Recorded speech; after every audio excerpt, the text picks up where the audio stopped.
Part 1 expanded approximately 700 words. Cole Maddox had spent so many years in solitude that even the desert seemed like company. The frontier had a strange way of shaping a man, polishing some edges, sharpening others, hollowing out places he never expected. Cole had been a young drifter once, full of fire and bad decisions, but after the last war between the settlers and the tribes, he'd retreated far from everything. On that late afternoon, the sky looked like it was on fire.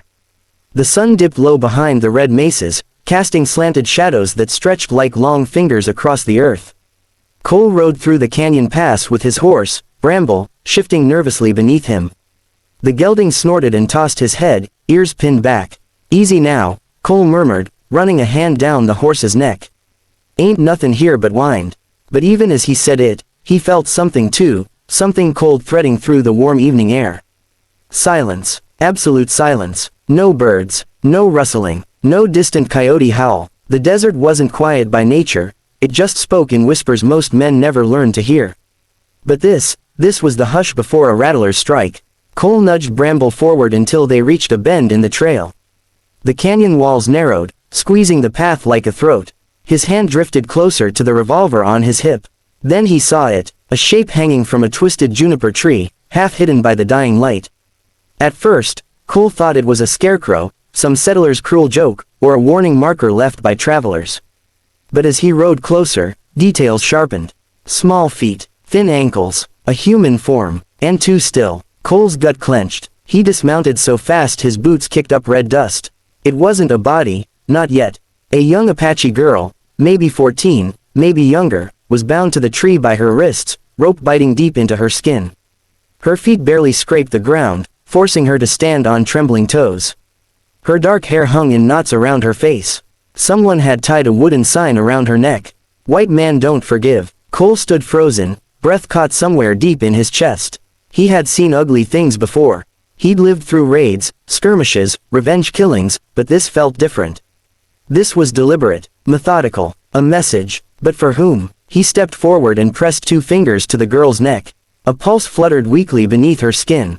"Still alive. Hold on, kid," he whispered. "I got you." Her eyelids twitched. She tried to lift her head, but it fell heavily against his arm when he began cutting the rope. Her voice was barely a breath. "No, leave, go." "I ain't leaving you," Cole said firmly, sawing through the knot with his knife until the rope snapped.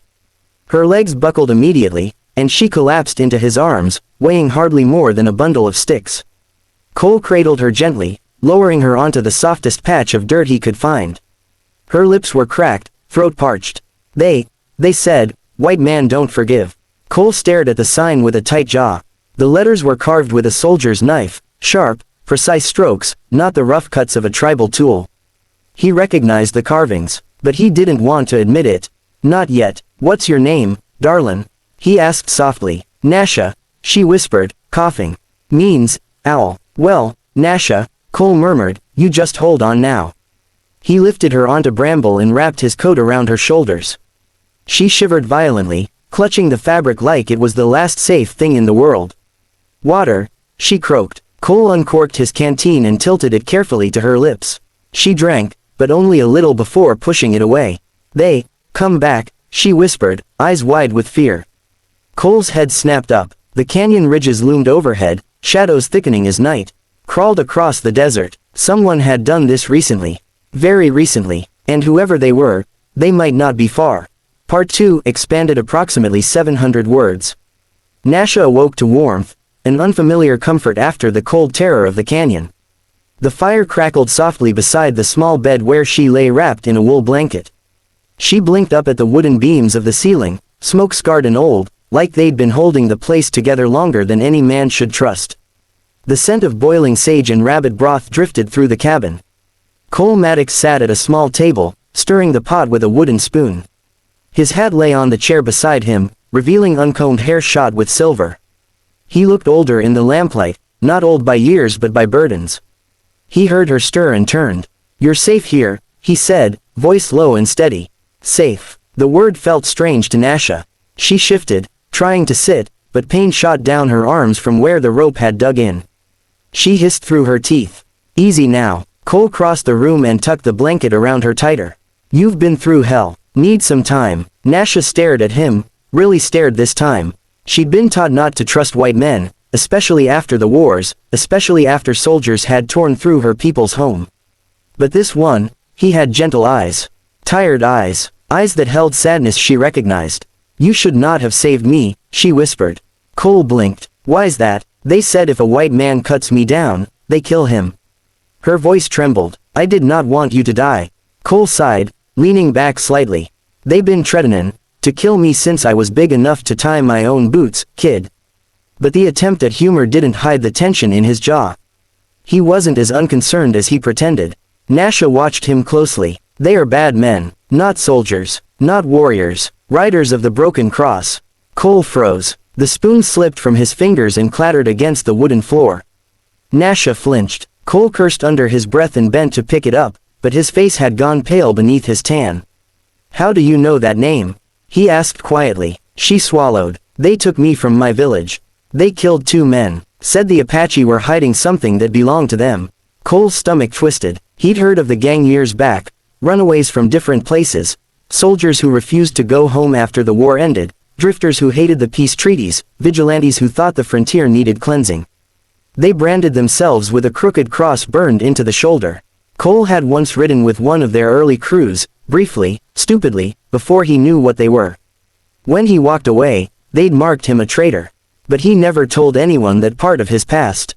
Nascha looked at him with wide, sharp eyes, too old for her young face. They said your name, said you were a coward, said you would not forgive. Cole felt something heavy settle in his chest. So that damn sign was meant for him. He lifted the pot from the fire and poured some broth into a tin bowl. Eat this, he said softly. Nascha obeyed, hands trembling as she sipped. The broth warmed her from the inside, easing the tightness in her chest. Cole sat at the foot of the bed, staring into the flames. I don't understand, she whispered. Why help me if they want to kill you? He shrugged. Because the ones who tied you up did it out of hate. And I'm done letting men like them own the desert. You didn't deserve what happened. Nascha tilted her head. You speak like someone who lost much. Cole looked at her for a long moment, then away. Maybe. The cabin fell quiet, save for the fire's pop. Outside, the night wind brushed against the walls like unseen fingers. Cole stood and blew out the lantern. Try to sleep. You're safe, he repeated. But he didn't go far. He stepped onto the porch, boots creaking softly, and inhaled the cool desert night. Stars glittered hard and bright overhead. The moon cast pale light across the ranch, touching the fences, the barn, the lonely stretch of land he called home. He leaned against a post, arms folded, listening, hoping the silence was just silence. Part 3 expanded approximately 700 words. Cole didn't wait for dawn. He packed his few belongings with practiced efficiency, the old rifle, a pouch of cartridges, and the small bundle of food he had brought for Nascha. He saddled Bramble and another horse he kept nearby, sturdy and calm, capable of carrying both of them if needed. He motioned for Nascha to follow, her small frame clinging tightly to the reins. She didn't ask questions, the fear in her eyes spoke louder than words. The desert was cold and still, but Cole's mind raced faster than Bramble's hooves. He knew the broken cross wouldn't give up. They were ruthless, bloodthirsty, and they hunted like wolves. Cole had once tried to be a soldier, once tried to fit into their world. He had survived because he refused their cruelty. Now that same cruelty had followed him here. They rode through narrow canyon paths, moving close to the walls to stay hidden in shadow. Dust from the dry desert kicked up behind them, and Cole could hear the faint echo of hooves far off in the distance. The gang was tracking them, no doubt anticipating every turn. Where are we going? Nascha's voice trembled. To a place where they can't find us, at least, not easily, Cole said, eyes scanning the horizon. His heart pounded, not from fear, but from the responsibility he felt for the girl beside him. She had survived the impossible. She deserved more than just survival, she deserved a future. By mid-morning, they reached a dry riverbed, a long, twisting path of sand and rock, bordered by high cliffs. Cole halted, sensing the inevitability of confrontation. He dismounted and gestured for Nascha to hide behind the largest boulders. Stay here, no matter what happens, stay behind the rocks, he ordered. Her eyes filled with tears. I don't want you to die, Cole. You've got to trust me, he said, resting a reassuring hand on her shoulder. This ends today. It wasn't long before dust appeared in the distance. 3 riders, moving fast, kicking up clouds like storm fronts. Cole's jaw tightened. Their leader, Holt Carver, was a man he remembered well, a former comrade turned merciless enemy. Carver had never forgiven him for refusing the gang, and now he had Nascha to use as bait. Knew you couldn't resist saving a stray, Carver sneered as they rode closer. Same old soft-hearted scout. Cole's hand hovered near his rifle, but his voice stayed calm. Let the girl go. She's done nothing. Carver laughed, a sharp, cruel sound. She's bait, Maddox. You're the real prize. The 3 riders circled, dust swirling like a storm around them. Cole's mind raced, calculating angles, cover, and distance. He was outnumbered, but the terrain was his ally. Every rock, every drop in elevation was a potential shield, a potential trap. Then, the standoff erupted. Dust, shouting, and the crack of rifles split the air. Cole moved like a ghost of the man he used to be, diving behind rocks, firing with precision, dodging, and returning fire. He wasn't fighting for revenge, he was fighting to give Nascha the life she had a right to. 2 of the riders fell first, their horses bolting in terror. Carver tried to make a break for her, but Cole anticipated the move. With a sharp whistle and a well-aimed shot, he forced the horse to rear, unseating Carver and sending him sprawling into the sand. Cole's chest heaved. The adrenaline was gone, replaced by a cold, steady determination. He walked slowly toward Nascha, keeping his rifle at the ready. She peeked from behind the boulder, trembling but unharmed. It's over, for now, he said softly, lowering the weapon. Nascha ran to him and threw her arms around his waist. You saved me, she whispered. Cole felt a lump rise in his throat. He had spent so many years alone, building walls around himself, thinking no one could be trusted. And yet here was this girl, clinging to him, trusting him completely. Yeah, he said finally. I saved you, and now, we're going to build something new. They mounted their horses and rode slowly toward the rising sun. The desert stretched endlessly, beautiful and dangerous, but for the first time in years, Cole felt something he hadn't felt in a long time, hope.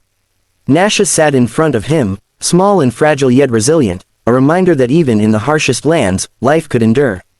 As they disappeared into the morning light, Cole realized that he wasn't just a lonely rancher anymore. He was a protector, a guardian, and perhaps, in some small way, a teacher to a girl who had endured horrors beyond her years.